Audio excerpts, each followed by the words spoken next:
السلام علیکم ورحمت الله وبرکاتو. ګرانو زده کوونکو، الله جل جلاله دې وکړي چې تر دې دمه روغ جوړ او د صحت جامې مو پر تن اوسیږي. تېر لوستونه مو هم په پوره غور او دقت سره زده کړي وي. د نن ورځ د لوست لپاره مو هم په کورونو کې مطالعه سرته رسولې وي. د نن ورځ لوست مو هم زده شوی وي او ورته چمتو اوسیږئ. اوس هم ستاسو سره باید کتابچه او قلم موجود وي او د تېر لوست کورنۍ دنده مو اجرا کړې وي. ګرانو زده کوونکو، راځو د تېر لوست یو ځل بیا تاسو ته په لنډو ټکو کې بیانوم. څرنګه چې په تېر لوست کې مو ولوستل چې کاربن عنصر مو په تېر لوست کې ولوست چې کاربن سمبول یې سی ده، اتومي نمبر یې 6، اتومي کتله یې 12، یو غیر فلز ده او په جامد حالت پیدا کیږي. او همدارنګه مو ولوستل چې کاربن د په طبیعت کې هم په آزاد ډول او هم په مرکب په ډول ډیر پیدا کیږي او د انسان د بدن د کتلې 18% برخه جوړوي. او د کاربن 3 الکتروپي شکلونه مو په تېر لوست کې ولوستل چې کاربن 3 الکتروپي شکلونه لري یا 3 بڼې لري چې یو یې سکاره، دوهم یې ګرافیت او دریم یې الماس دی. چې سکاره یې بې شکله کاربن دی، کوم منظم هندسي جوړښت نه لري او د نباتاتو له نیمګړې سوځېدنې څخه او یا هم د نباتاتو تر خاورو لاندې کېدو څخه لاسته راځي چې هغې ته بیا د ډبرو سکاره ویل کېږي. او په همدې ډول مو دوهمه بڼه یې ګرافیت ولوستل چې ګرافیت د ټاکلي شکل لرونکی کاربن دی او ګرافیت یو منظم هندسي جوړښت لري. د پنسل د څوکو په جوړولو کې کارول کېږي. بیا مو تاسو الماس ولوستو چې الماس هم د کاربن 3 الکتروپي شکل دی او الماس یو تر ټولو کلک ده، د کلکوالي درجه زیاته ده. هیڅ شی الماس نشي توږلی یا یې نشي خط کولی، خو الماس هر شی توږلی یا یې خط کولی شي. ښه ګرانو زده کوونکو، موږ تاسو ولوستل چې الماس قیمتي دی، هغه الماس قیمتي دی چې رنګ ونه لري او الماس مختلف رنګونه لري. ښه ګرانو زده کوونکو، موږ تاسو د کاربن مرکبونه هم ولوستل. کاربن مرکبونه په څو ډوله وو؟ آفرین ګرانو زده کوونکو، په 2 ډوله وو چې یو یې عضوي مرکبونه او دوهم یې غیر عضوي مرکبونه. عضوي مرکبونه یې په لکه کوم مرکبونه؟ آفرین لکه میتان، الکول، عضوي تیزابونه، شحم یا غوړي، نور ډیر زیات شمیر مرکبونه دي. د عضوي مرکباتو شمیر تر څو پورې رسیږي؟ آفرین ګران زده کوونکو، د کاربن د عضوي مرکباتو شمیر له 20 میلیونه څخه هم زیات دی. او دوهم ډول یې غیر عضوي مرکبونه وو چې غیر عضوي مرکبونه یې لکه څه شی وو ګرانو زده کوونکو؟ آفرین ډیر ښه لایقه زده کوونکي یاستئ. لکه کاربن ډای اکساید، د چونې ډبره یا کلسیم کاربونیټ، د مرمرو ډبره او نور یو شمیر غیر عضوي مرکبونه د کاربن شتون لري. ښه ګرانو زده کوونکو، په آخره کې ما تاسو ته د 80مې صفحې کړنه یا فعالیت کورنۍ دنده درکړې وه. تاسو هغه کورنۍ دنده اجرا کړې ده. آفرین ډیر ښه. ګرانو زده کوونکو،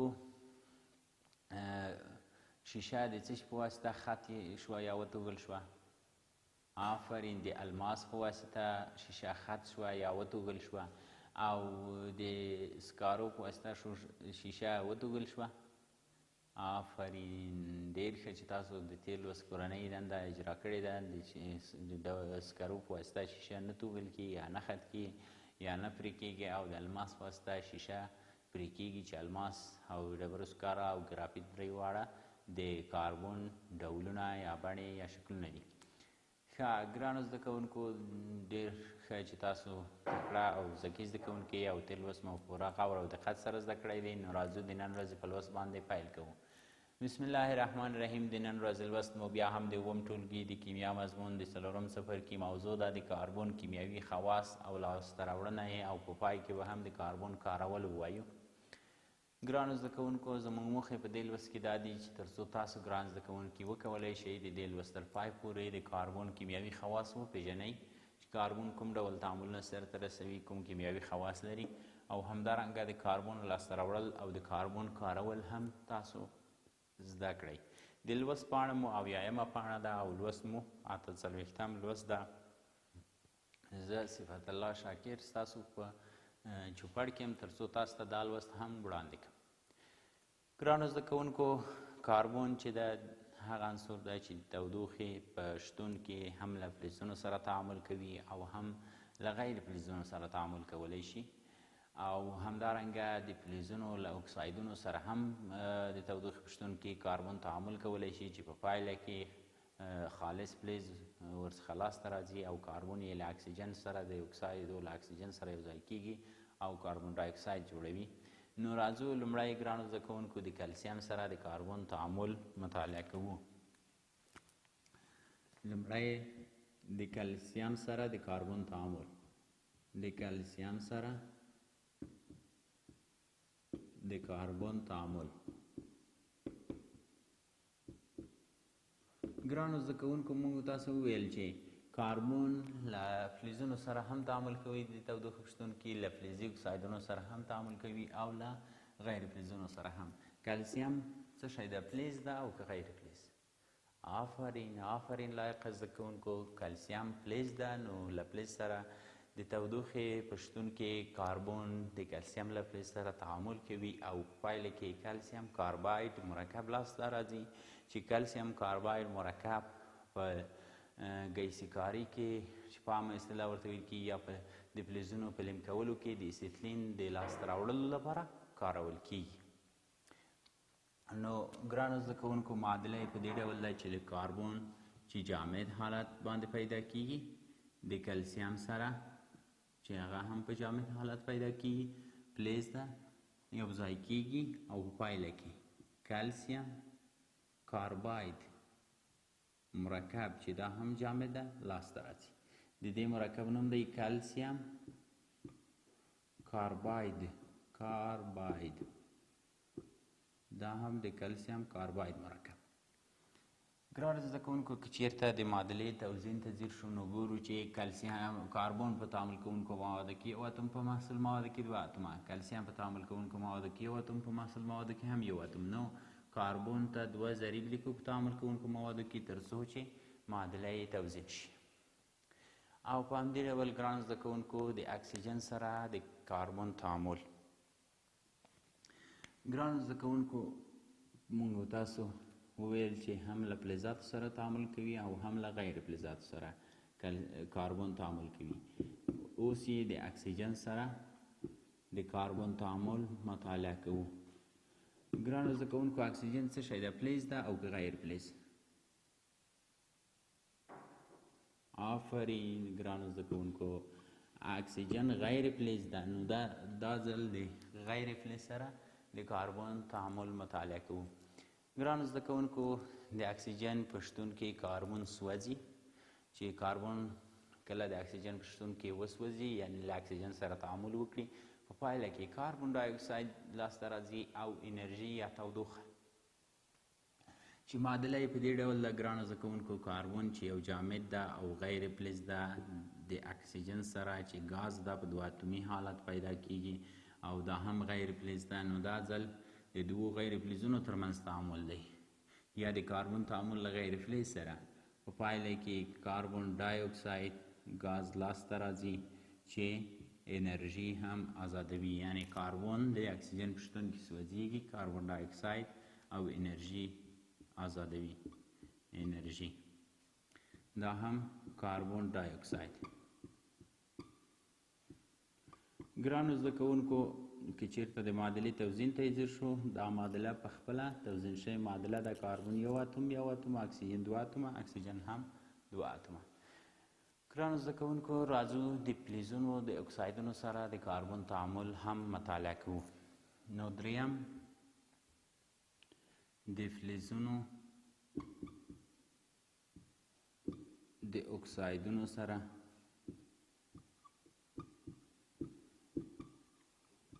د کاربن تعامل.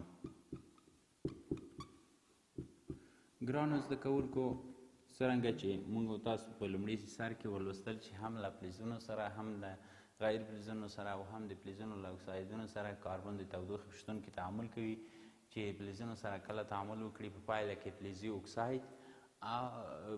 اکساید په خالص فلز بدلیږي او کاربن ډای اکساید ورڅخه ازادیږي. که چېرته موږ تاسو ګرانو زده کوونکو هغه اوسپنه چې زنګ یې نیولی وي یا د اوسپنې زنګ راواخلو او د هغه فابریکې ته یې ویسو چې په خالصه اوسپنه یې بدلوي، هغلته د اوسپنې له زنګ سره یا د اوسپنې له اکسایدو سره کاربن یو ځای کوي چې په پایله کې خالصه اوسپنه ورڅخه لاسته راځي او کاربن ورڅخه جدا کیږي.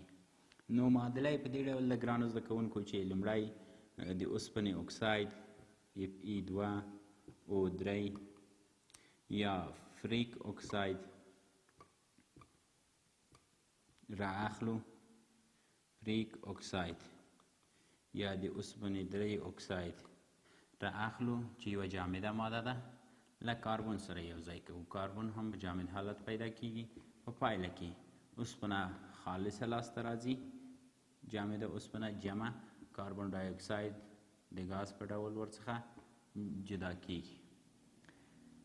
ګرانو زده کوونکو که چیرته د دې معادلې توزین ته ځیر شو نو معادله نه ده توزین شوې. د معادلې د توزین لپاره 2 اتومه اوسپنه په تعامل کوونکو موادو کې او 1 اتوم په محصول موادو کې، اکسیجن 3 اتومه په تعامل کوونکو موادو کې، 2 اتومه په محصول موادو کې او کاربن 1 اتوم په تعامل کوونکو موادو کې، 1 اتوم په محصول موادو کې. نو د کاربن د اکسیجن د شمیر د برابرولو لپاره 2 ضریب ورته لیکو. 2 په 3 کې 6 اتومه شو، په محصول موادو کې 3 ضریب ورته لیکو. 3 په 2 کې 6 اتومه اکسیجن. راځو اوس د اوسپنې شمیر برابرو. 2 په 2 کې 4 اتومه، په محصول موادو کې هم 4 ضریب ورته لیکو.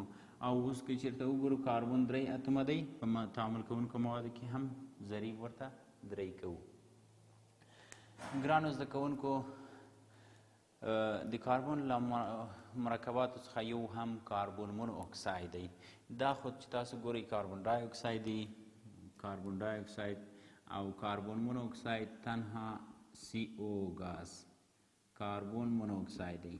کاربن مون اکساید ګاز یو زهري ګاز دی او هغه وخت لاسته راځي چې کله کاربن زیات شتون ولري او اکسیجن کم وي، نو د کاربن مونوکساید ګاز لاسته راځي چې یو زهري ګاز دی چې چېرته تنفس شي وینې ته داخلیږي او د انسان د مړینې سبب ګرځي. په همدې ډول ګرانو زده کوونکو کله چې موږ تاسو په زنګ وهلي بخاري او یا په زنګ وهلي منقل کې اور بلوو نو له هغې څخه هم د کاربن مونوکساید ګاز لاسته راځي.